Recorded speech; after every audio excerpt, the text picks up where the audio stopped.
break for 10 minutes and we will start our next lesson at 11. Yeah, thanks.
And you get 10 minutes for a discussion and then choose one presenter for each group and you get 3 minutes for your presentation. Yes. So you can also include the comment you would like to give us for the next training. Okay? Have you got it? What do you need to do? We will discuss which part of the lessons goes very well and what are the things that the teacher that goes well with the teacher, that the teacher is very good at. Okay? And another thing is what are the things we need to improve for the teacher as well as the materials. Okay? And another thing is that you can also add some comments on this practice. Okay? Thank you. Thank you. So now is next.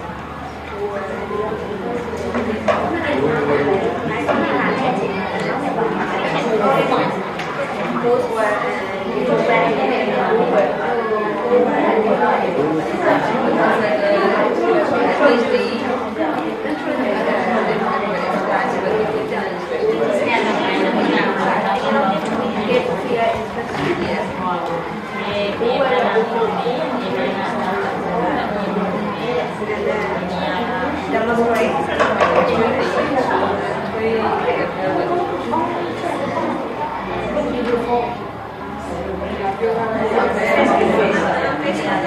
not the line by line, I want you to focus.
Okay, time's up. Time's up. So choose one presenter from each group. Okay, who is the presenter from your group? Who is the presenter? You? Okay. And who is the presenter? Okay, thank you. One more presenter from each group. Who is the presenter? Yes. Okay. Who is going to be presenter in your group? Okay, good. And this group? Okay. And this way. Yes, thank you. So now, shall we start from that group first? Okay. All the relation are good. That is why I would like to avoid the relation in the word. That is why the child gives a clear instruction. Then they will explain about the meaning of the verb, for example, eat of me. So that helps me like this. And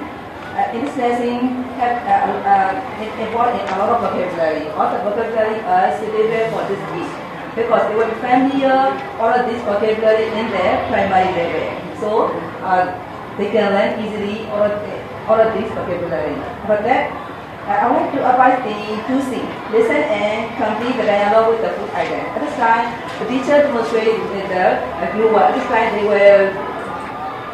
make a group in 3%. One of the person make a waiter, and another person in woman, and another person in girl. They will practice all of these conversation. For that, they will change the rule. So they will be practice more in these languages.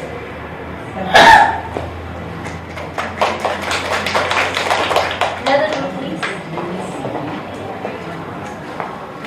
Some of the points you already said. So when we practice the student to practice the dialogue, we need to define the rules of the exactly. We need to define the rules of the student. We need to take the waiter's rule, the woman rule, and the girl rule. And then the teacher need to say clearly and loudly when we give the instruction. And then another one is when we do the activity, when we let the student take part in the activity, we need to have eye contact with all the individual students. So some students want to answer, we don't see the students, so we need to have eye contact. So another one is, when we, as a teacher, the teacher need to, like this teacher, monitor to the class, no standing in front of the class, please monitor. And also,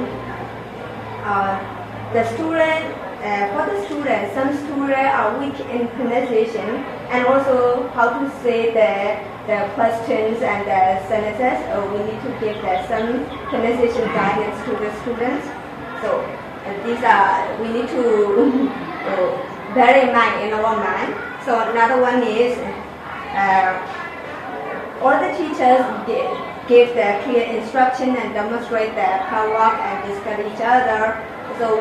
all the participants have the chance to discuss and then give the advice each other and how to prepare the lesson plans. This is a very good goes well. And one more thing I want to add. So if the student wish to add the other Myanmar traditional food,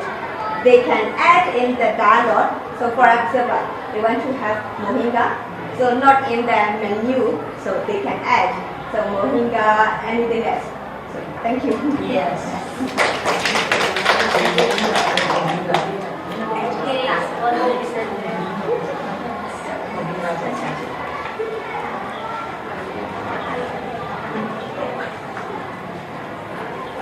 Language all the parts have been said completely. Yes. As for me, which one go well for this question? All the parts have been go well, but one first that in giving sign reading in dialogue, yes, grade 6 students too young to give sign reading, I think. Because if we give them sign reading, they can have problems. For example, talking to each other like this. So we can have we have to give them monitoring as much as we can because they are very young to give sign reading. Yes. And then to read improve, I think we did in recording. Now we are talking with our sense, but it would be better if they get little sense.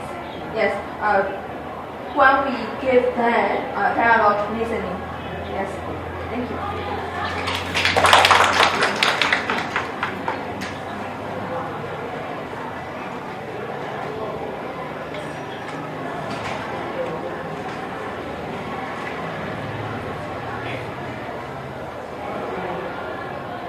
all the teachers present go and about they use language all the time and they give modeling and we need to improve our when we give instructions or when we teach we have to say clearly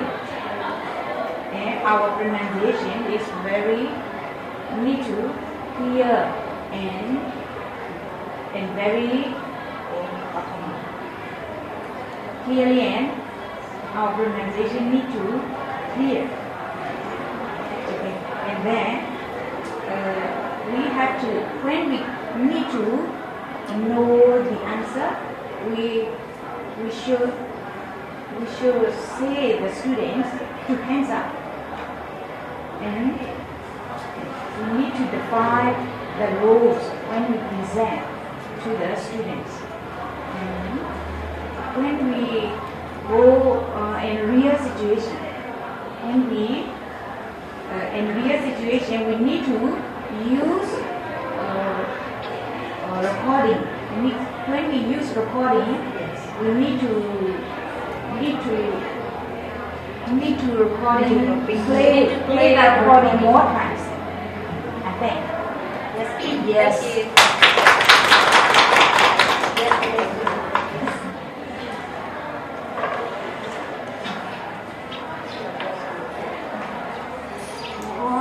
All participants, according to the TG, follow the TG.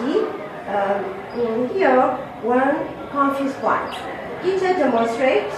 the recording outsider, so we clear outsider. But here, no more outsider. We use that is the confused point. When we cascade, we should do like this. The other maybe I would like to suggest we should not the participant and teacher model and then louder. And so at this time we should use if we do so the cascading they use that. So at this time this step will confuse students in the classroom. Before teaching, use the lanas. No, it's not. The lanas, we want to take tuition like this. No. So, no allowed. For modeling, teacher use outsider, not from here. And then they're easy to use, but it may be confused in cascading. We shouldn't use like cassette. So, I would like to suggest. Thank you. Okay, the last one.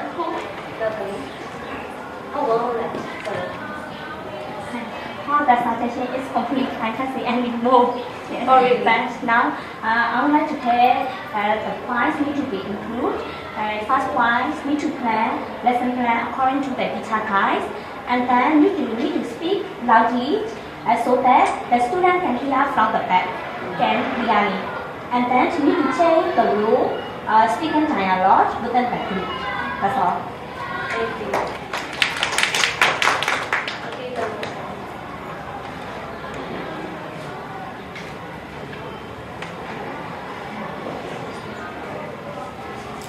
I have one suggestion for the presentation. I think we give the question first. All students and if we choose the person first to answer my question, all students cannot attention to me. Yes, we should give the question all students. Then choose the speaker to answer the question. Thank you. Yes. Right. Okay. So here I have got some also comments too. Not comments. Actually, I need to confess my mistakes. Okay. So actually, in the real life, when we play in the classroom, we need to remind them how many times can we play the CD, something like that. Okay, so another thing is that before we do listening, we should ask them to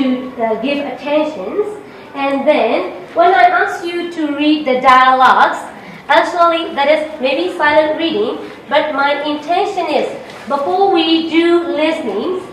the listener should have to know what are we going to do. That's why I ask them to read silent reading, and then they will see where is the blank, and they can guess where what they need to fill in the gap or something like that. So that's why I ask you to read at that point. Okay, and so let me speak in Burmese. ဒီမှာလိုပဲပြောပြပြပါသူတွေပြောတာသင်ဟိုနားလည်မှုတွေဒီလိုတစ်ခုခုတွေဖြစ်မှာဆိုလို့ပါဆရာကြီးတို့ဆရာမကြီးတို့စီမှာကျွန်တော်တို့ဒီစာလေးတွေပြထားပါတယ်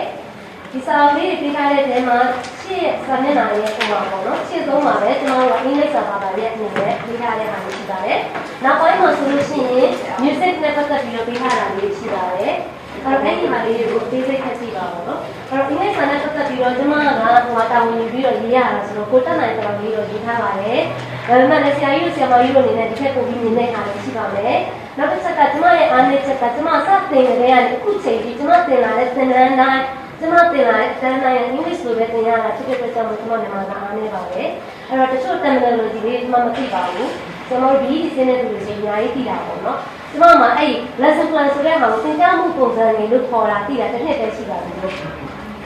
အဲ့လိုမျိုးဖြစ်တဲ့အတွက်ကြောင့်မို့ဆရာကြီးတို့ဆရာမကြီးတို့ဒီထဲမှာပြင်ဆင်စရာဖြစ်ဆက်စရာရှိလို့ရှိတယ်ဖြစ်ဆက်ပြီးပြေးပြေးစီနေပါတယ်အဲ့တော့ကျွန်တော်တို့ကဒီဘက်မှာဒီအားထဲမှာရေးထားတဲ့ဟာကြတော့ကျွန်မရွေးလိုက်တာက focus လုပ်ပြီးရွေးလိုက်တဲ့ lesson ခုနှစ်ခုကဘာလဲဆိုတော့ skills ကို skill based နဲ့ကျွန်တော်တို့ခုနှစ်ခုပဲရေးခွင့်ရှိတယ်ဆိုတဲ့အခါကျတော့ကျွန်တော်တို့ကခုနှစ်ခုကို core skills ကိုကျွန်တော်တို့ရေးပါတယ်ရေးပြီးတော့ core skills ပြီးတော့ကျွန်တော်တို့အစ်ဒီနေ့မှစပြီးတော့ introduce လုပ်မယ့်အပိုင်းလေးတွေကျွန်တော်တို့လုပ်ထားပါတယ်တကယ်ဆရာမတို့တင်တဲ့စာအုပ်ကြီးကိုကျွန်တော်တို့ဖန်ကြည့်မယ်ဆိုလို့ရှိရင် content မှာပါလေးပါမယ်ဆိုတော့ကျွန်တော်တို့က unit စုပေါင်း7ခုပါပါမယ်7ခုထဲမှာတစ်ခုစီမှာကျွန်တော်တို့ lesson 4ခုခတ်ပေးပါတယ် lesson 4ခုစီမှာ lesson 1919ဟာ listening and speaking ကစပါတယ်အဲ့တော့ကျွန်တော်တို့ဒီနေ့တင်တဲ့ lesson 1က listening and speaking ဖြစ်ပါတယ်အဲ့ဒါပြီးလို့ရှိရင် lesson 2တိုင်းက reading ဖြစ်ပါတယ် lesson 3ကို vocabulary and grammar ကိုဆွဲလိုက်ပါတယ်ပြီးလို့ရှိရင် lesson 4မှာ writing ကိုဆွဲထားပါတယ်ဟုတ်ပေမဲ့လည်းကျွန်တော်တို့သိရမှာတစ်ခုကကျွန်တော်တို့ English စာသင်တဲ့ဆရာဆရာမတွေကအခုချိန်မှာပေါ့နော်တော်တော်များများ integrated skills တွေထုံးပါတယ်တစ်ခုပဲသင်တာပဲမဲ့လို့ကျွန်တော်တို့ reading ရော writing ရောဘယ်လောက်ပြီးနိုင်လဲ lesson တစ်ခုချင်းမှာဒါက reading lesson မှန်တယ် grammar speaking တွေဘယ်လောက်ပြီးနိုင်လဲအဲ့ဒီဟာလေးတွေကဆရာတို့ဆရာမတို့ creativity ရှိရင်ရှိတယ်လို့ပြောင်းလဲပြီးတော့ပုံလို့ရပါတယ်အဲ့တော့ lesson plan ကိုတော့ပြောစီချင်တာကကြာတော့အခုကျွန်တော်တို့ဒီထဲမှာတကယ် teacher guide ပေးလို့ရှိရင်ဒါက lesson plan နဲ့အတူတူပဲဖြစ်တဲ့အတွက်ကြောင့်မို့လို့ဆရာတို့ဆရာမတို့အနေနဲ့အလုပ်ရှုပ်ဆရာမလို့တော့ပေါ့နော်ဒီထဲက TV ကားလေးရတယ်ဒါမှမဟုတ်လို့ကိုကဒီထဲကအစုပ်ပိုင်းလေးတွေဘယ်လိုပြောင်းလိုက်ရင်ပိုကောင်းမှာလဲအဲ့လိုတွေးပြီးတော့ပြောင်းမယ်ဆိုရင်လည်းဖြစ်နိုင်ပါတယ်ပြောင်းလို့ရပါတယ်အဲ့ဒါလေးကိုပြောတာအဲ့တော့တစ်ခုရှိတာကြတော့ဒီတေချာချာပြောင်းရမှာတစ်ခုက teacher guide ကိုကျွန်တော်တို့ဘုံမှာဖြစ်ပါမယ်အဲ့ဒါလေးတစ်ချက်ပါပြီးလို့ရှိရင်နောက်ထပ်ကျွန်တော်တို့ပြောကြရတယ်ဒီထဲမှာတော့ကျွန်မတက်နိုင်တဲ့လောက်လေးတော့ရေးပေးထားပါတယ်ရေးပေးထားရဆိုတာကတော့ပထမဆုံးကျွန်မရေးထားတဲ့အကြောင်းအရာကဒီထဲမှာကျွန်တော်တို့သင်ရိုးတွေကိုဆွဲထားတယ်ပေါ့နော်ကျွန်တော်တို့ဒီဟာကြီးဆွဲပြီးဆိုတဲ့အချိန်မှာကျွန်တော်တို့ကမူလာလန်းက Common European Framework ကိုခေါ် CEF ပါလို့ဆိုတဲ့ဟာသုံးထားပါတယ်အဲ့ဒီဟာအင်္ဂလိပ်စာနဲ့ပြောကျွန်တော်တို့ကမှပြင်မှာပြောလို့ elementary လား intermediate လားအဲ့ဒီဟာနဲ့ဆိုင်ပါတယ်ပြောတဲ့ခါကျတော့အဲ့ဒီဟာလေးပုံမှာဝင်အောင်ဆိုပြီးတော့ကျွန်တော်တို့က CEF ပေါ်က description တွေပေါ့နော်ဥပမာelementary ကျောင်းသားတစ်ခုတယောက်ကပေါ့နော်ဥပမာ the student can read alphabets အဲ့လိုမျိုးဆိုလို့ရှိရင်အဲ့လိုမျိုးဖြစ်အောင်ကျွန်တော်တို့ဒီဘက်မှာပြန်ပြီးဆွဲသုံးတဲ့ဟာရှိပါတယ်အဲ့လိုဆွဲသုံးထားတဲ့တဲမှာကျွန်တော်တို့အခု grade 6ကကြတော့ကျွန်တော်တို့ CEF က A1 level ကိုသုံးထားတာပါ A1 level ကကျွန်တော်တို့ primary မှာလည်းကျွန်တော်တို့ကပုံပြီးသားဖြစ်ပါတယ်အဲကြောင့်မို့လို့ကျွန်တော်တို့အခုတော့နည်းနည်းလေးထပ်တယ်လို့ခံစားမှာပေါ့နော်ဒါပေမဲ့လည်းကျွန်တော်တို့သင်တာကကြတော့ဒီ primary က clear ရ grade 5 ထိသင်ပြီးသား clear ဆိုလို့ရှိရင်တော့ကျွန်တော်တို့စာပြီးတိတ်မထပ်တော့ဘူးလားအဲ့လိုမျိုးကျွန်တော်တို့ကကြားထဲမှာ2တန်းလောက်ခွာပြီးတော့လောက်ရတဲ့ခါကျတော့ခဏလို့မရဘူးပေါ့နော်အဲ့တော့တက်နိုင်ဆုံးတော့ကျွန်တော်တို့အဲ့လိုမျိုးလုပ်ပေးထားပါတယ်နောက်တစ်ချက်ကကြတော့ဒီဟာ ကျန်တဲ့အတန်းတွေမှာဘယ်လိုလုပ်ရအောင်လဲဆိုတာလည်းကျွန်တော်တို့ထည့်ပြီးထားတာအဲ CDF ပါကကျွန်တော်တို့ grade 9ဆက်ပြီးတော့အလဲတန်းပြီးတဲ့အချိန်မှာ B1 level ဖြစ်ပါတယ် B1 level ဆိုတော့ဒီနေ့စပြီပေါ့နော်အဲ့တော့ဒီကနိုင်ငံတော်တိုင်းပြည်ကလို့ဒီနာကြတော့ကျွန်တော်တို့ဒီအခြေခံပြီးတော့ပြီးသွားတဲ့အချိန်မှာ independent user တွေနဲ့လို့ဆိုတော့ဆိုတဲ့အတွက်ကြောင့်မို့လို့ကျွန်တော်တို့ grade 11 10 12မှာ independent user တွေကိုတူပြီးလို့ရအောင်ကျွန်တော်တို့ဒီချိပေါ်ဆွဲထားတာဖြစ်ပါတယ်အဲ့တော့အဲ့ဒီရဲ့နောက်မှာလေးမှာကျွန်တော်တို့ကဘာရေးထားလဲဆိုတော့ကျွန်တော်တို့ဒီဟာသင်ရခြင်းရဲ့ဒီလိုဆက်တည်ရေးထားပါတယ်အဲ့ဒါပြီးလို့ရှိရင်သင်ယူမှုနယ်ပယ်များနဲ့နယ်ပယ်ခွဲများဆိုပြီးရေးထားပါတယ်အဲ့တော့အဲ့ဒီမှာသင်ယူမှုနယ်ပယ်ဆိုခုနပြောတဲ့ဟာလေးကအခုနကျွန်တော်တို့ပြောတဲ့ဒီမှာ skills ကိုကျွန်တော်တို့ကြည့်ထားတယ်ပေါ့နော်အဲ့ဒီမှာ receptive skills ဆိုလို့ရှိရင်ကျွန်တော်ဒီနေ့လုပ်တဲ့ဒီမှာreading လို့ listening လို့ဆိုတော့ receptive skills တွေမှာပါသွားမယ် speaking ဆိုရင် productive skills တွေမှာပါသွားမယ်ပေါ့နော်ပြီးရင်တော့ culture လည်းကျွန်တော်တို့ထည့်ထားပါတယ်ပြီးရင်ဆရာတို့ဆရာမတို့မင်းရတယ် 5C ရ lesson 9မှာပါပါတယ် lesson 9မှာ 5C လုံးတော့မပါဘူးကျွန်တော်တို့ဘယ်လိုခုထည့်လို့ရမလဲအဲ့လိုမျိုးဟာလေခုနကလို collaboration လုပ်ရတယ် communication လုပ်ရတယ်အဲ့လိုမျိုးဟာလေးကိုကျွန်တော်တို့ဆက်လက်ဆက်လုပ်ထားတာအဲ့ဒါပြီးလို့ရှိရင်ကျွန်တော်တို့ဒီမှာ personal management နဲ့ပတ်သက်ပြီးရေးထားတာရှိပါတယ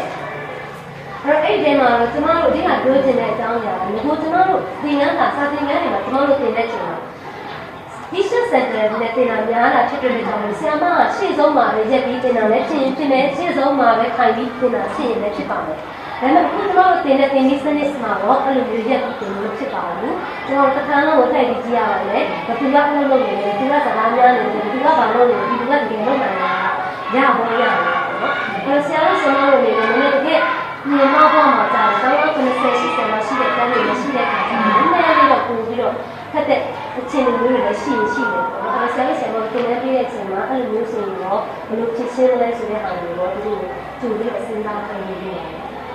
ပြီးတော့ဒီထဲမှာကျွန်တော်ကအဲ့ကြောင့်မို့ကျွန်တော်ဒီထဲမှာပြောထားတာပေါ့ဥပမာ instructor တွေနဲ့ရှိရင်ရှိမယ် manager တွေနဲ့ရှိရင်ရှိမယ်ဒါမှမဟုတ်လို့ရှိရင် observer လည်းဖြစ်မယ် participant နဲ့ကျွန်တော်တို့ဖြစ်မယ်လူရင်လူအပ်တယ်ဆရာဆရာမကမျိုးတွေပြောင်းသွားဖို့လို့ဆိုတာမျိုးတွေဘာလို့လဲဆိုတော့ဆက်ဆက်ဆက်ဆက်ဘာလို့လဲဆိုတော့အဲ့ဒါပြီးလို့ရှိရင်စာသင်ခန်းစာမစတင်မှာဒီနေရာချထားခြင်းဆိုတဲ့ဟာမျိုးရှိပါတယ်ကျွန်တော်တို့သင်တဲ့သင်ခန်းစာလည်းတစ်ခုနဲ့တစ်ခုနဲ့ဟိုကောင်းတဲ့ activity လည်းမတူဘူး။ fail တွေလည်းပါမယ် role play တွေလည်းပါမယ် robot တွေလည်းပါမယ်ဆိုတော့အဲ့ဒီမှာကျွန်တော်တို့ရဲ့သင်ခန်းစာဒီမစတင်ဘူးမှာအခန်းထဲမှာကျွန်တော်တို့ဒီမှာလည်းပုံကြည့်ပြီးချထားဖို့လိုပါတယ်ဘယ်လိုလုပ်ချင်တာလဲဒီနေ့ house trip ပုံစံလုပ်တာဒီနေ့ circle နဲ့လုပ်တာဒီနေ့ဒါမှမဟုတ် fail work လုပ်တာကျွန်တော်ဆိုရင်ဒီတန်းလေးကိုကျွန်မလာမှာဒီတန်းနဲ့ပုံရပြည့်ကျဲနေတာပါအဲ့တော့ fail work ခိုင်းနေတဲ့အတွက်တော့ကျွန်တော်၄ခုထားပါတယ်အဲ့လိုမျိုးတကယ်ဆရာတို့ကဟိုဘက်မှာပေးတဲ့အချိန်မှာလည်းအဲ့ဒါလေးပြီးတော့သူတို့ကိုလည်းလုပ်ပြီးပါနော်အဲ့ဒါပြီးရင်အုပ်စုဖွဲ့ရေးလုပ်ဖွဲ့မယ်အခုကျွန်တော်1 2 3 4 1 2 3ဒါတမျိုးရှိတယ်ဒါမှမဟုတ်တစ်ခါတလေကြောက်ရင်ကျွန်တော်တို့height နဲ့ဘာပြီးလုပ်လို့ရတာလည်းရှိတယ်birthday တို့ စသဖြင့်ကိုယ့်ရဲ့ lesson နဲ့ချိန်ရင်ချိန်တယ်လို့ဆရာမအဲ့လို group တွေခွဲရအောင်လုပ်လို့ရပါတယ်အဲ့ဒီဟာလေးကိုပြောပြတာ instruction ကကျွန်တော်အဓိကအကြောက်ဆုံးသောအရာ instructionဘာလို့လဲဆိုတော့ကျွန်တော်တို့က English ကိုပြောင်းပြီးတော့သင်ယူရေးဆိုတဲ့အချိန်မှာဆရာဆရာမအတူတူပေးဖို့လိုပါမယ်။အဲ့တော့ဒီထဲမှာတော့ကျွန်တော်ကတမကောင်းတာလို့ပြောရမှာပေါ့နော်။အကုန်လုံးတော်ပြီးသားဆိုတော့ကျွန်မသိပြီးပြဿနာမရှိဘူး။ဒါပေမဲ့ဆရာနဲ့ဆရာမတို့ပြန်ပြီးပေးတဲ့အချိန်မှာကျတော့ဘုဘကလူတွေကတခါမှဒီလိုသင်တန်းတွေတက်ပြီးတာလည်းမဟုတ်ဘူး။ပေးဖို့တာလည်းမဟုတ်ဘူးဆိုတဲ့ဒီကြာလို့ရှိရင် instruction ပေးတာကဆိုကမောက်ကမတွေမျိုးမြင်ရမှာလေ။အဲ့တော့ဒီကဘာလို့ပို့လို့လဲဆိုတော့ဒီဆရာဆရာမတွေနေနဲ့ဒီစာသင်ခန်းထဲမှာဝင်ရင် instruction ကိုကြိုပြီးရေးထားဖို့ master မဟုတ်ဘူးကိုယ့်ကိုလုံးနိုင်လို့ဆိုပြဿနာမရှိဘူးပြဿနာရှိတဲ့သူတွေကြောင့်ဥပမာ lesson လေးထဲမှာဗေဒလေးထဲမှာငါဘာလေးပေးချင်တယ်ဆိုရင်ကိုယ့်ရဲ့စာအုပ်လေးထဲမှာ notes လေးမှတ်ထားမယ်ဆိုလို့ရှိရင်ကျွန်တော်ဒီစာသင်ခန်းမှာကြားလို့ဆိုနည်းနည်းလေးပို့ပြီးလွယ်တယ်လို့ဖြစ်ပါတယ်အဲ့ဒါလေးတစ်ချက်ပါအဲ့ဒါပြီးရင်နောက်တစ်ချက်ကပါလဲဆိုတော့အဲ့ဒီမှာ instruction ပေးတဲ့အချိန်မှာလည်းကျွန်တော်တို့ကသူတွေကကလေးမရှင်းပါဆိုအကြာကြီးရှင်းပြီးပြောတဲ့အခါကျကလေးကရှင်းနေရှုပ်နေအဲ့လိုဖြစ်တတ်တာကြောက်လို့ကျွန်တော်စာအုပ်ထဲမှာလည်းတက်နိုင်ဆုံး short and clear ထည့်ထားပါတယ်ဆရာတို့ဆရာမတို့တွေလည်း remind လုပ်ရမှာက instruction ပြန်ပေးတဲ့အချိန်မှာတူတူနဲ့လူလူကိုရအောင်ပေးနိုင်ဖို့ပြီးလို့ရှိရင်ပြီးဆိုတာနဲ့အဲ့အကြောင်းမှာ instruction ကိုလိုက်နိုင်တာမလိုက်နိုင်တာဆိုတော့ပြန်ပြီးတော့ checking လုပ်ဖို့လိုတယ်လို့ထင်ပါတယ်အဲ့ဒီဟာလေးရောထည့်ပြီးပြောစီတယ်မှာအဲ့ဒီမှာကျွန်တော်ဘာတွေ့လဲဆိုတော့ကျွန်တော်အခုချိန်ကကလေးမဟုတ်သေးဘူးကျွန်မတင်နေတာဆရာဆရာမတွေတင်နေတာပါဒီထဲမှာတော့ကျွန်မ group of ဘောကိုဒီလိုဖွဲ့မယ်လို့ပြောတဲ့အစမ်းလိုက်ဖွဲ့တဲ့သူရှိပါတယ် အဲ့တော့ကလေးဆိုရင်တော့စဉ်းစားနေတယ်တိတ်ခင်းဆိုပါအဲ့ဒါကြောင့်အဲ့ဒါလေးလည်းမလုပ်ဖို့လိုပါတယ်အခုရှိရတာကျွန်တော်တို့တကယ်ဒီနေ့အခန်းလေးမှာဆိုတော့ကျွန်တော်တို့ဘာလုပ်ထားလဲဆိုသင်္ကလေးကကျွန်တော်တို့ practice လေးလုပ်ပြီးထားတယ်တဲဘောကိုပြောလိုက်တာနဲ့သူကဘေးကနေလည်းခါလေးတွဲပြီးပြောရမယ်ဆိုတော့လုပ်ထားတယ်အပြင်ကျွန်မဒီမှာအခန်းထဲဝင်လာတဲ့အချိန်မှာရှေ့မှာဆိုဖြစ်ပြီးထိုင်ခိုင်းတယ်ထိုင်ခိုင်းတယ်ဆိုတော့ကျွန်မ၄ပုံဖြစ်ထားတာဖြစ်တဲ့ကြောင့်မို့၃ယောက်ကဖြစ်နေတယ်ဆိုတယောက်ကပဲမရှိဘူးလို့အဲ့ဒါကြောင့်မို့ကျွန်မကတက်နိုင်ဆုံးတဲနဲ့ရအောင်ဆိုပြီးထိုင်ခိုင်းပါတယ်ထိုင်ခိုင်းပြီးတော့ group of 4လို့ပြောလိုက်ပြီးဆိုတာနဲ့၄ယောက်ကဘယ်လိုဝိုင်းလဲဆိုတော့ကျွန်မတို့ပြောထားတယ်ဒါပေမဲ့ group ကတော့ကြောင်းမပြောင်းလို့ပေါ့နော်။နည်းနည်း၄ယောက်ဖြစ်လာတယ်ကျွန်တော်တခြားတွေဖြစ်လာတဲ့အခါကျတော့တကယ်လို့ဘယ်လိုဟောဖြစ်လို့ရှိရင်ဘယ်လိုလုပ်လဲဆိုတာကိုကြည့်ပြီးတော့ပြောထားတာပေါ့။အဲ့ဒါပြီးရင်နောက်တစ်ခုကစကားပြောတဲ့အချိန်မှာကျွန်တော်တို့မြန်မာလူမျိုးတွေကမြန်မာဆရာဆရာမတွေကလည်းဒီနေ့ဒီချက်စကားနဲ့တင်လာဆိုဆရာဆရာမအရင်ပြောချင်တာများတယ်ပေါ့နော်။အဲ့ဒါလေးကို short ပြီးပြောပြီးပြောစီချင်ပါတယ်။ဘာဖြစ်လို့လဲဆိုဆရာမကြီးပြောတဲ့ကလေးကတိတ်ပြီးပြောချင်နေများတော့ဘူးပေါ့နော်။အဲ့ဒါလေးပဲပြောပြတာ။အဲ့ဒါပြီးရင်နောက်ဆက်ကကျတော့အဲ့တော့ကျွန်တော်တို့ဒီနေ့ဆိုရင်ဆရာပြောတဲ့ဟာကိုဆိုတက်လက်ဆုံးတောင်းမှလည်းပြောခိုင်းတယ်နော်။ပြီးရင်နောက်တစ်ခုက illustration လုပ်တာပေါ့နော်။ဒီနေ့ကဒီနေ့ဆက်လုပ်တဲ့အခါကျတော့ကျွန်တော်တို့ကဘာစားခဲ့လဲ။မိတဲ့ကသူတို့မပြောလို့မရတော့ဘူးပေါ့နော်။အဲ့လိုမျိုးလုပ်တဲ့အခါလေကျွန်တော်တို့ပြောပြီးတော့သူတွေကဘာကိုပြောလိုက်လို့ရှိရင်ပိုပြီးများသုံးတာခဏပဲ။ဟုတ်ကဲ့။ activities လုပ်တဲ့အခါလေးactivities လုပ်တဲ့အချိန်မှာကျတော့ကျွန်တော်တို့ activities ကကျွန်တော်တို့ဘာနဲ့စလဲဆိုတော့များသောအားဖြင့် control practice နဲ့စတာများပါတယ်ကျွန်တော်တို့အရင်ဒီမှာဆိုလို့ရှိရင်ကျွန်တော်တို့ role play လုပ်သွားတယ်ပေါ့နော်အဲ့မှာတခုကျွန်မပြောကြရှိတာကကျွန်မကဒီ3ယောက်ကိုအထဲကိုပြင်လိုက်ရတယ်ဆိုတဲ့ကိစ္စကျွန်မစီမှာ recording လုံးဝမလုပ်ရသေးတဲ့အတွက်ကြောင့်ပါကျွန်တော်တို့ဒီဟာကို proof မရသေးပါဘူး proof မရသေးတဲ့အတွက်ကြောင့် proof ရတဲ့ချိန်ကျမှကျွန်တော်တို့ recording လုပ်ရမှာအဲ့တော့ဆရာတို့ဆရာမတို့ပြန်ပြီး escape course နေနဲ့ training ပြန်ပြီးတဲ့အချိန်မှာဖြစ်မယ်ဆိုလို့ရှိရင် April မှာဖြစ်တဲ့အခါကျတော့အဲ့ချိန်မှာကျွန်တော်တို့ ready ဖြစ်နေပါပြီစာအုပ်ပေါ် recording အပေါ် ready ဖြစ်နေပါပြီအဲ့ဆိုလို့ရှိရင်ကျွန်တော်ဒီမှာသုံးစရာလည်းပေါ့နော်ဒါပေမဲ့ in case တခုရှိတာဆရာဆရာမဆိုတာအများအားနဲ့တက်ဆက်ရနေလို့ကျွန်တော်တို့ပြောလို့မရဘူးကျွန်တော်တို့ paper system ရှိတယ်ဒါပေမဲ့ဒါဖြစ်ချင်တဲ့တက်နေလို့မရအောင်သိလိုက်တာလည်းဖြစ်တယ်အဲ့လိုမျိုးဖြစ်ခဲ့တဲ့ရှိတော့ဆရာမကအဲ့ဒီ row 3 row လုံးကို account လုပ်ဖို့အတွက် ready ဖြစ်ရမယ်ဆိုတာလည်းမမှန်လို့ပြတာအဲ့ဒါလည်းတစ်ချက်ပါပေါ့နော်ပြီးရင်အဲ့ဒီမှာ control practice လို့ပြောတဲ့အတွက်ကြောင့်ကျွန်တော်တို့ဆက်ဆောင်နေသွားတဲ့ချိန်မှာခုနကလို recording ကကျွန်မထင်တာတော့တကယ်စာသင်ခန်းလေးရောက်လို့ရှိရင်အနည်းဆုံး3ချိန်ဖွင့်ရလိမ့်မယ်ထင်ပါတယ်3ချိန်နဲ့ပုံရည်နဲ့ပုံတယ်ပေါ့နော်စပိုင်းမှာကျွန်တော်တို့တက္ကသိုလ်တွေမှာဖွင့်တဲ့ချိန်မှာ3ချိန်နဲ့မရအောင်ချုပ်ကလေးတွေအဲ့လိုတွေတော့ရှိပါတယ်အဲ့ကြောင့်ကလေးဆိုတော့ပုံပြီးဆိုတာပေါ့နော်အဲ့တော့ဒီတစ်နှစ်လောက်တော့ပုံပြီးဒုက္ခရောက်နေလို့ဖြစ်ပါတယ်အဲ့ဒီဟာလေးတွေလည်းနည်းနည်းလေးဒီလိုကြိုးစားပြီးဖြစ်ပြီးအားတင်းပြီးကိုပြောကြည့်တာဘာလို့လဲဆိုတော့မတင်တဲ့ကြော်သားမှာဆိုကျွန်တော်တို့တက္ကသိုလ်တွေမှာပဲဖြစ်ပါတယ်မတင်တဲ့ကြော်သားတွေ listening တွေကကြော်သားတွေကြားလို့အဲ့လိုမျိုးရှိပါတယ်အဲ့ဒါလေးလည်းနည်းနည်းပြောပြတာအဲ့တော့ခုနပြောသလိုလည်းဒီလိုဆရာဆရာမကခုနကလိုက်ဆိုအဲ့ဒါ control လုပ်တာပေါ့နော် control လုပ်ထားပြီးတဲ့နောက်ဆရာမတို့ချိန်ရမယ်ဆိုကျွန်တော်ဒီနေ့လုပ်တဲ့ဟာက2 periods ကို1 period နဲ့လုပ်သွားတာပါတကယ်ချိန်ရမယ်ဆိုရင်သူ့ရဲ့ဒီ line တွေကြားထဲမှာသူတို့သိတဲ့ language တွေသူတို့သိတဲ့စားစာလေးတွေနဲ့စားထုတ်ပြီးတော့ပြောလို့ရပါတယ်ပြောလို့ရပါတယ်အဲ့လိုမျိုးဆိုလို့ရှိရင်သူကအဲ့စာကြောင်းကိုစာသားလေးနဲ့သူတို့သိတဲ့စာသားလေးဆိုလို့ရှိရင်လည်းဖြစ်သွားမှာပေါ့နော်အဲ့ဒီထက်ပိုပြီးတော့အောင်းတဲ့ချက်တော်တဲ့ play တွေဆိုလို့ရှိရင်ကျွန်တော်သူတို့ language နဲ့သူတို့ဘယ်လိုမှာလဲစိုက်တယ်မှာအဲ့လိုမျိုးတွေတော့ကျွန်တော်တို့သိလို့ရပါတယ်အဲ့ကြောင့် activity အကုန်လုံးက control practice နဲ့စမယ်စပြီးလို့ရှိရင်ကျွန်တော်တို့က theory practice မှာပြန်ပြီးဆုံးဖြတ်သွားမယ်ပေါ့နော်အဲ့ဒါပြီး monitoring နဲ့ထောက်ခံတာပြောတော့ဒီအကုန်လုံးသိဖို့ရတယ်ဆိုတော့ပြန်ပြောတာပါဒီနောက်ကအရေးကြီးတဲ့က time management မှာအဲ့ဒါလေးကိုလည်းသိထားပြီးပါဘာဖြစ်လို့လဲဆိုတော့ကျွန်တော်တို့ဆွဲထားတာဒီ time ကဘယ်လိုရေးထားလဲဆိုတော့ကျွန်တော်တို့ lesson တစ်ခုစီမှာ lesson English ဆိုတော့ပိုပြီးအခက်အခဲရှိတယ်တဲ့အပိုင်းက lesson တစ်ခုနဲ့တစ်ခုနဲ့ပေးထားတဲ့ time ကမတူပါဘူ